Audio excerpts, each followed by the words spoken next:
సంఘ క్షేమాభివృద్ధి, the edification of church, దేవుని చిత్తంలో అతి ప్రాముఖ్యమైనది. స్వరక్తమిచ్చి సంపాదించుకున్న తన సంఘము క్షేమమును అభివృద్ధిని కలిగి ఉండాలి అనేటటువంటిది దేవుని యొక్క కోరిక. దానిలో భాగంగానే లోకంలో నుంచి అనేకులను ఏర్పరచుకొని తన అనుగ్రహము చొప్పున కృపావరములను ఇస్తాడు. దేవుడు ఆశించిన క్రమం చొప్పున సంఘ క్షేమాభివృద్ధి జరగాలి అంటే పిలువబడిన సహోదరుల మధ్య ఏకభావము, ఏకమనస్సు, ఏకతాత్పర్యము అవసరం. ఇది ఎలాగూ సాధ్యం అంటే ప్రభువును విశ్వసించిన వారందరూ కూడా పరిశుద్ధాత్మునికి లోబడినప్పుడు ఇది జరుగుతూ ఉంది. అలా కాక ఈ బంధం దూరం అవ్వటానికి 2 కారణాలు ఎఫెసీ 4వ అధ్యాయంలో మనము చూడగలము.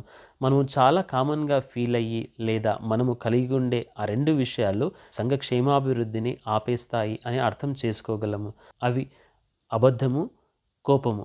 పిలువబడినటువంటి సహోదరులు ఒకరికొకరు అవయవములుగా ఉండి అభివృద్ధిలో సాగిపోవాల్సినటువంటి వారి మధ్య అబద్ధము అనేటటువంటిది బంధాన్ని దూరము చేస్తుంది.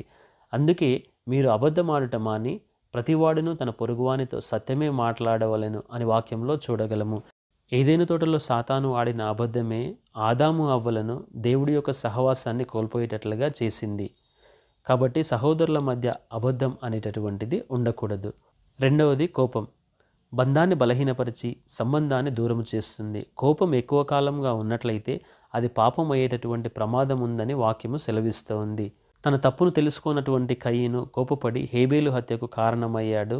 ఆ తర్వాత దేవుని యొక్క శాపమునకు గురి అయ్యాడు.